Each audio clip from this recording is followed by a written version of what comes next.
Olá a todos vocês, estamos aqui para mais uma aula de Geografia. Eu sou a professora Ludmila Dutra. Vamos verificar agora o que estudaremos na nossa aula 39. Na aula 39, o objeto de conhecimento, China. Detalhamento, China, economia. Vamos agora para o momento da nossa aula.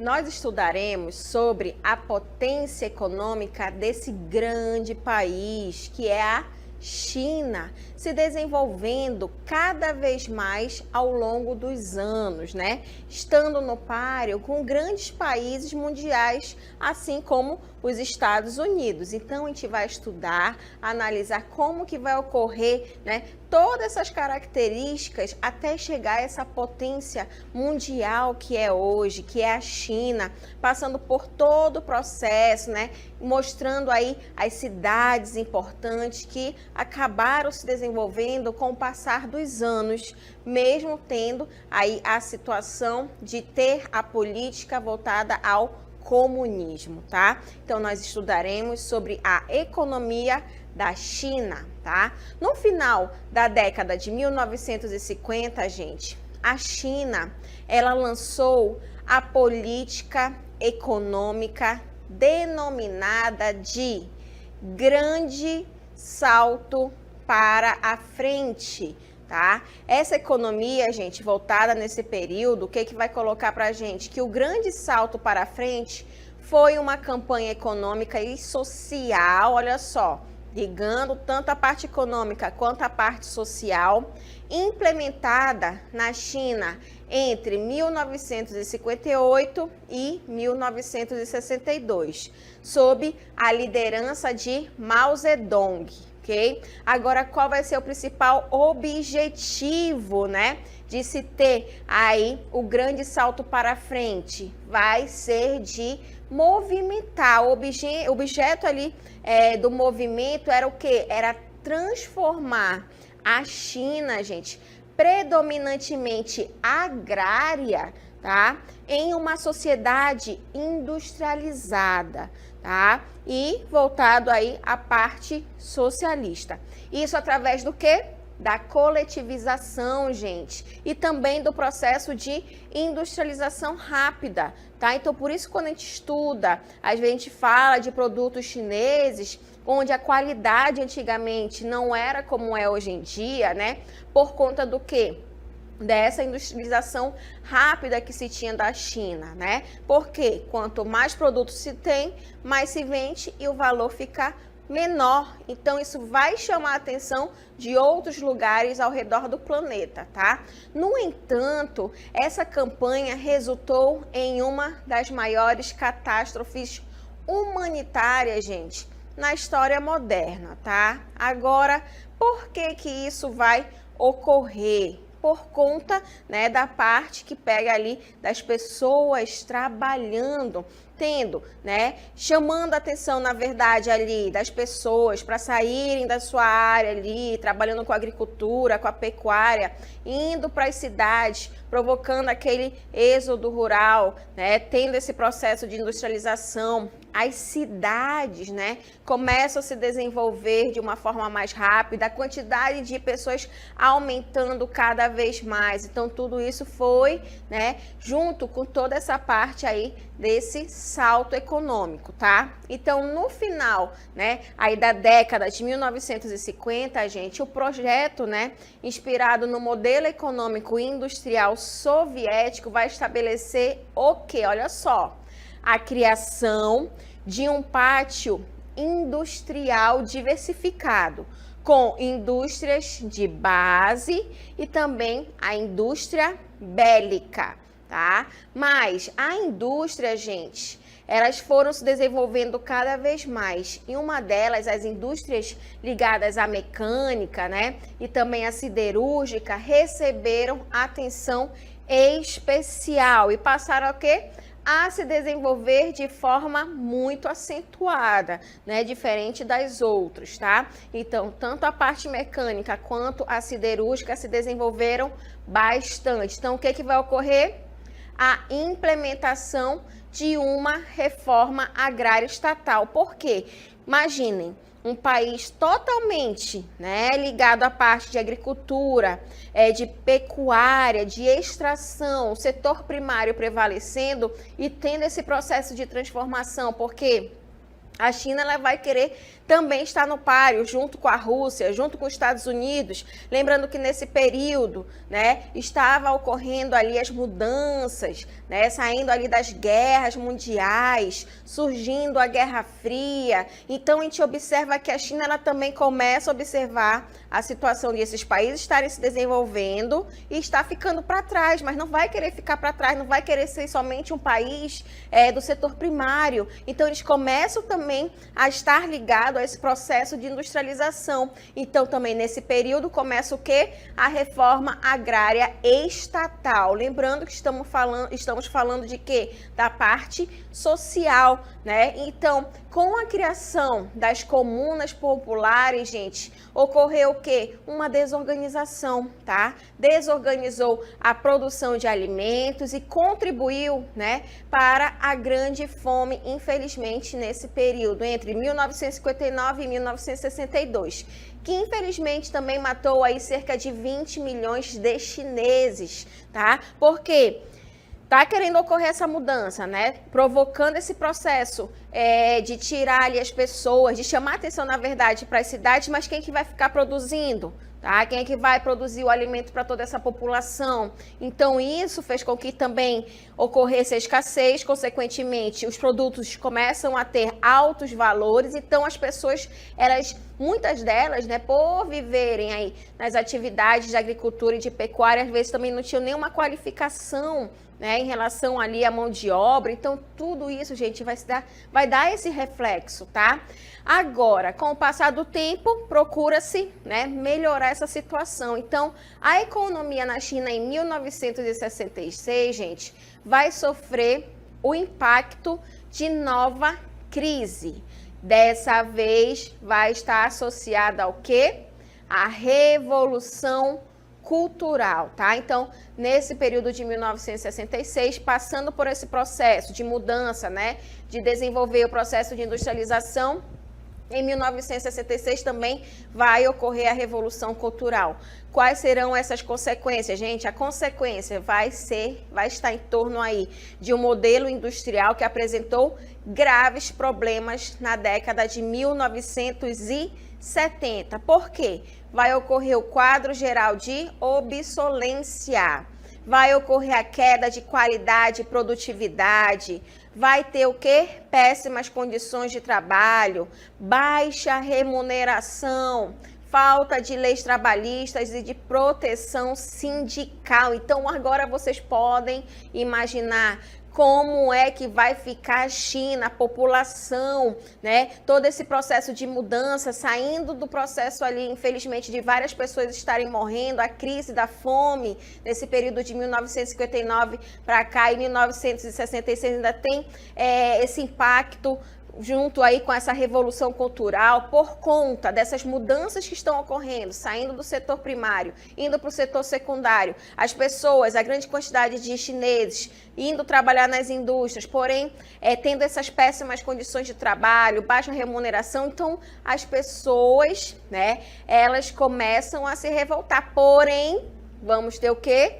Uma política socialista, comunista, onde naquele período, né, ali de 1950, na década de 1950, 1960, a comunicação não é como nos dias atuais, tá? Então, as pessoas, muitas pessoas começam a morrer, começam a ser mortas, então realmente ocorre essa crise na China e vai ocorrer o período que vai ser necessário fazer o quê? Reformas econômicas, e vai ser introduzidas por Deng Xiaoping, tá? E a atividade industrial voltou a se expandir nesse período, porque começa a ter realmente essa preocupação. Então, ele vai possibilitar o quê, gente? O desenvolvimento das indústrias de bens de consumo, porque antes tinha-se, né, as atividades do setor primário teve essa mudança brusca com o processo de industrialização, principalmente voltado para as indústrias siderúrgicas, né? Então, a gente também vai observar que vai ser necessário se preocupar com o quê? Com os bens de consumo, até por conta da quantidade de habitantes que a China já apresentava no período, né? Então, tudo isso começa a ser preocupante. Então, tem que ser feitas reformas econômicas e o que foi sendo realizado com o passar dos anos. E começa o quê? O processo de industrialização maior desses bens de consumo. E também, atualmente, a gente vai estudar que vai estar recebendo, gente, vultosos investimentos. A China é uma das principais potências mundiais atualmente, né? E várias empresas começam a se instalar nas zonas econômicas da China, né? São as EEs, essas regiões em que chamam atenção por conta dos impostos, diminui o imposto, tira o imposto, para chamar a atenção dessas indústrias estrangeiras, principalmente em relação à Europa, à Rússia, né? Então, a gente observa que isso vai fazer com que comece a desenvolver cada vez mais esse processo de industrialização na China, por conta, né, de realmente chamar a atenção dos países. E isso vai ocorrer principalmente aí nas áreas de Xangai e Guangzhou, tá? Então a gente observa através do mapa essa região, né, ocorrendo esse processo aí das reformas econômicas. Olha só, neste mapa a gente pode observar a região onde teremos Xangai, olha só, aqui vai fazer, né, essa limite, a fronteira, vai ser banhado, né, pelo Oceano Pacífico, tá? E também a região aqui de Guangzhou, tá? Então, olha só, próximo de onde? Macau e Hong Kong, tá? Agora, temos aqui a capital, Pequim, Beijing, tá? Então, a gente observa que essas cidades, gente, essas áreas, esses territórios chamam muito a atenção, pois ter esse limite, essa fronteira, né? Está no limite aí no Oceano Pacífico, então isso vai facilitar o quê? As exportações, tá? Tanto as exportações, porque é necessário vender, né? Essa região aí vai ser necessário vender, fazer essas vendas, tá? Então, tanto essa região aí de Xangai, né? Pegando aí a parte de Guangzhou, vão ter portos importantes, tá? Para levar esses produtos. Então, nessa região, né? A gente vai verificar que vai ocorrer esse processo de industrialização bem maior, tá? E vai ajudar nas exportações, ok? Junto com Pequim, né? Então, a gente vai estudar que a economia chinesa, gente, né, vai se desenvolver cada vez mais, tá? Então, a economia chinesa, o PIB per capita, né, vai estar em torno aí de 12.720,2, de acordo com o Banco Mundial no ano de 2022, tá? Os dados mais recentes, o crescimento do produto interno bruto, porcentagem anual, vai estar em torno de 3%, de acordo com o Banco Mundial no ano de 2022. Então, a gente observa que a economia chinesa está se desenvolvendo cada vez mais, realmente chamando a atenção do mundo inteiro, né? E também a gente não pode esquecer a quantidade de habitantes que a China ela tem. E essas pessoas, os chineses, eles acabam se espalhando ao redor do mundo, não ficando somente ali na China, né? Tendo ali o seu processo de desenvolvimento, mas também expandido para outras áreas, outros territórios, outros países, tá? E o que a gente vai também estudar, gente? Onde essas indústrias elas acabam, né, se localizando ali na China, tendo esse processo de desenvolvimento. Olha só, através desse mapa a gente pode observar, né, esse processo de industrialização na China. Vamos lá. As indústrias na China, gente, no período aí de 2010 para cá, né, vai ter o seu processo de desenvolvimento.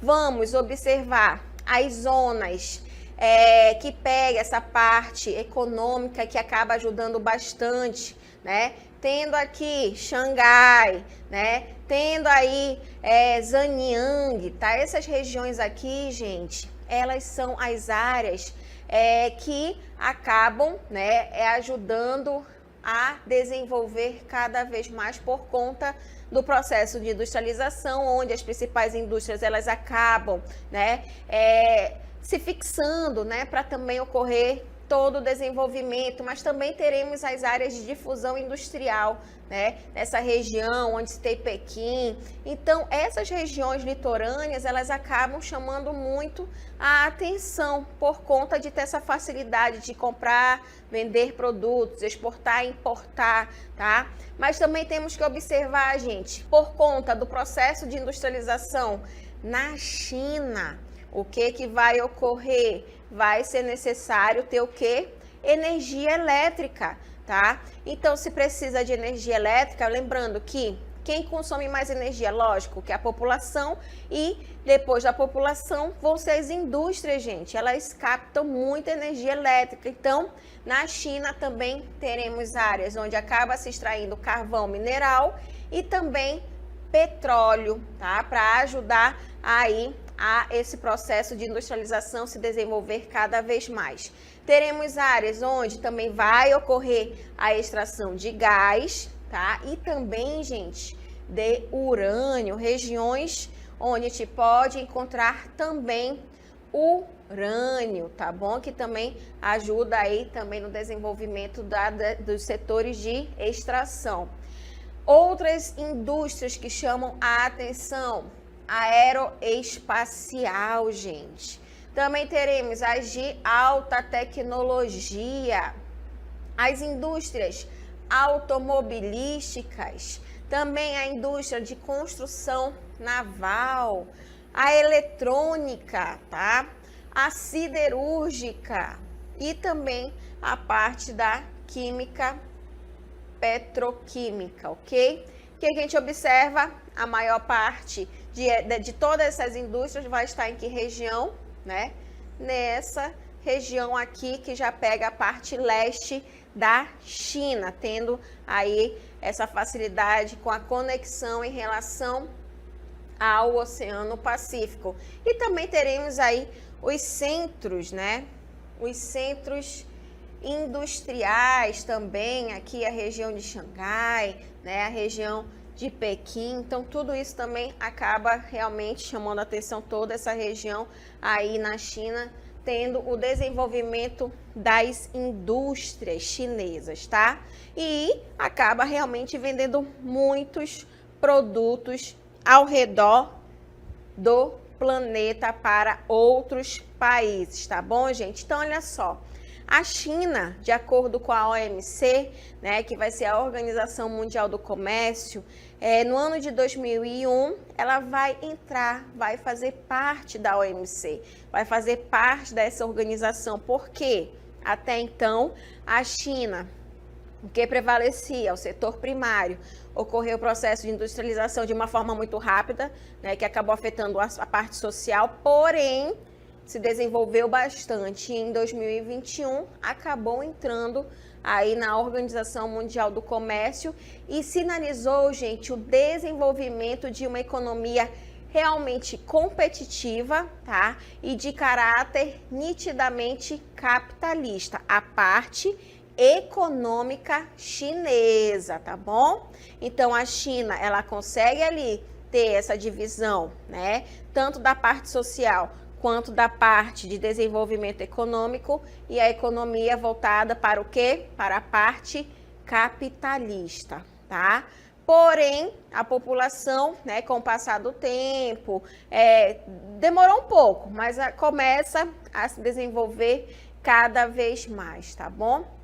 Agora, vendo nitidamente, gente, que a China ela estava se desenvolvendo cada vez mais, realmente se tornando competitiva, e isso, né, vem através desse processo de industrialização. E as indústrias, elas precisam funcionar. E para funcionar, precisa de quê? De energia. Então, outro setor que acaba chamando muito a atenção da China vai ser o quê? a extração de recursos minerais. Então, olha só, os recursos minerais, né, ligado também a esse fator aí de produção energética, a industrialização, gente, ela exige grande quantidade de recursos minerais, tanto de carvão mineral, né, de petróleo, de gás, outros minerais. Então, a China, ela possui muitas reservas de carvão mineral, tá? Sua principal fonte de energia, né, e de petróleo, estando entre os maiores importadores também de petróleo do mundo. Vocês podem imaginar.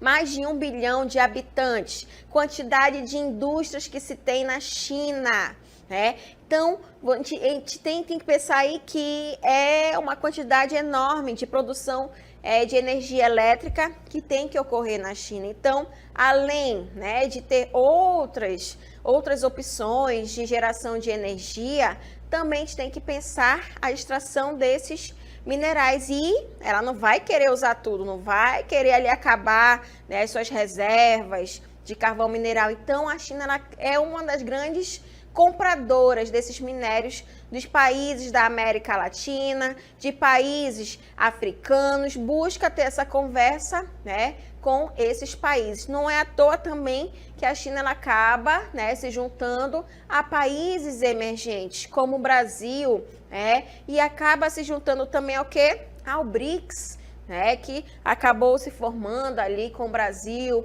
a Rússia, né, a Índia e também a África do Sul, tá? Então, isso acaba ajudando muito essa conexão, né? Tendo essa conversa geopolítica ali da China com os países emergentes, porque até então ela quer se desenvolver cada vez mais, tá? Então, esses recursos naturais, né, de extração mineral não vem somente da China, ela acaba realmente importando também esses produtos de outros países. Continuando os nossos estudos sobre essa relação aí desses recursos minerais, né, e da parte de energia na China, gente, nós também iremos estudar aí, né, que o país, ele vai também extrair outros minérios, tá? Como o tungstênio, estanho, cobre, chumbo, zinco, ferro e também urânio, o que acaba favorecendo também plantação de usinas nucleares. Não é adequado, porém, se faz necessário, acaba se construindo.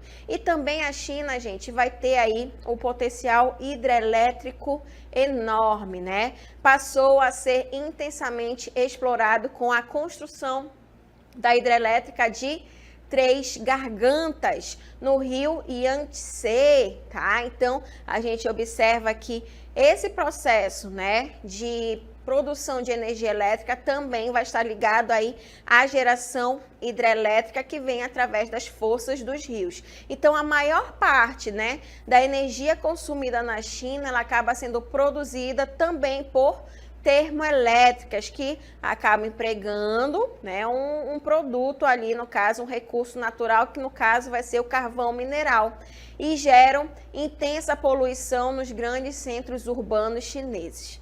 Imaginem, tem já processo de industrialização, tem a produção de energia elétrica e aí a gente observa a quantidade de poluição que acaba surgindo, né? Então, são várias situações em que a China ela acaba se desenvolvendo também bastante em relação à sua parte econômica, né? Porém, acaba ocasionando aí algumas situações em relação à parte ambiental, tá? Verificamos aí a importância do processo de industrialização na China, a produção de energia elétrica, mas também não podemos deixar de lado aí o setor primário, né, gente? A agricultura na China, com sua grande extensão de território, gente, ela vai estar associado a uma diversidade de solos e também de clima, e que acabou favorecendo o desenvolvimento aí de diferentes culturas agrícolas, tá? As principais partes aí que a gente vai estudar, né, e vai estar relacionado à agricultura, gente, essas áreas, elas vão ser bem produtoras e vão estar principalmente na parte oriental do país, onde o relevo ele é pouco acentuado, tá? E vai ser abundante em relação à água. E isso vai favorecer o quê? O desenvolvimento da agricultura, tá? Se tem o relevo mais plano, né? Porque a região aí da China vai ter os relevos montanhosos, então eles acabam indo mais para essa parte realmente oriental e também por conta da água, processo de irrigação, tá? Então a China, gente, vai ser um dos maiores produtores mundiais aí do arroz, cultivando essa quantidade tanto para a população e para a venda. Então vai ser cultivado principalmente no Vale do Rio Yangtze, tá? Mas além de ser o maior produtor de arroz, também o trigo ele acaba sendo cultivado em associação com a soja no Vale do Rio Huanghe, tá? Então também tanto o arroz quanto o trigo quanto a soja também vão ser muito importantes aí para a parte de agricultura na China. Não para aí, né? Também a parte do algodão, gente, que sustenta aí a maior produção têxtil do mercado mundial. Então, se a China, né, ela é uma das maiores produtoras têxteis, então imagina a quantidade de algodão que tem que ser cultivado, né, para ir para essas indústrias, entre outros produtos que acabam surgindo, né, como o chá, como o milho, como a seda. Então tudo isso acaba realmente aí ajudando nesse processo também da parte econômica ligada à agricultura. Já a pecuária, como é que se encontra? Gente, a criação de suínos, né, vai ser uma das mais importantes. Então a China, gente, ela vai ter o maior rebanho do mundo, tá? Então essa criação de suínos acaba ajudando bastante e também vai ter destaque no quê? Nos rebanhos de equinos, ovinos, bovinos e também criação de aves. Então, imagina, grande quantidade de habitantes. Ainda tem a intenção de vender para outros países como o Japão, por exemplo, que está próximo, né? E o Japão, ele não tem essa grande extensão territorial como a China. Então, imagine a grande quantidade de produção que a China ela acaba tendo que fazer, tanto para a população quanto para a venda, né, quanto para a exportação. E isso, né, vai refletir no uso da terra, do solo da China. Olha só, através desse mapa a gente pode observar melhor, né, o uso da terra na China, né, vai estar ligado à parte de agricultura intensiva, né, com arroz, soja, trigo, milho. Também teremos o quê? A policultura, onde acaba se produzindo aí, tendo uma mescla, né, com o arroz, trigo, algodão e o chá. Também na parte das culturas tropicais, gente, vai ter aí essa região aqui, principalmente, né, próximo aí do Trópico de Câncer, com essas culturas tropicais, que são aí as plantações. Também a associação de silvicultura, gente. Determinadas criações e culturas, como arroz e chá também, grande parte, olha só, todo esse amarelo que a gente observa vai estar associado à silvicultura. A criação extensiva de ovinos, né? Em partes mais distantes também teremos aí a silvicultura, né? Já pega aí muito essa região próximo à Rússia, tá? Espaço árido, pouco produtivo, já vai estar refletindo em relação a parte mais semiárida, né? E também as áreas desérticas, mas essas áreas elas acabam tendo poucas produções, tá? Aqui nas regiões, tá bom? De desertos. Então, a gente observa que o uso da terra na China, ela não acaba sendo maior por conta aí de fatores naturais, né? Que acabam de uma certa forma, né, não ajudando tanto, né, com a utilização da terra. Porém, o que se tem, eles acabam produzindo, tendo essa grande diversidade, tanto na parte de agricultura, quanto na parte de pecuária, tá certo, gente? E assim, a gente verifica a importância da China em relação à sua parte econômica, tanto no processo de industrialização, a mudança que se teve para se tornar, hoje em dia, uma das principais potências mundiais econômicas do planeta, tá certo, gente? E assim a gente finaliza esse momento da nossa aula.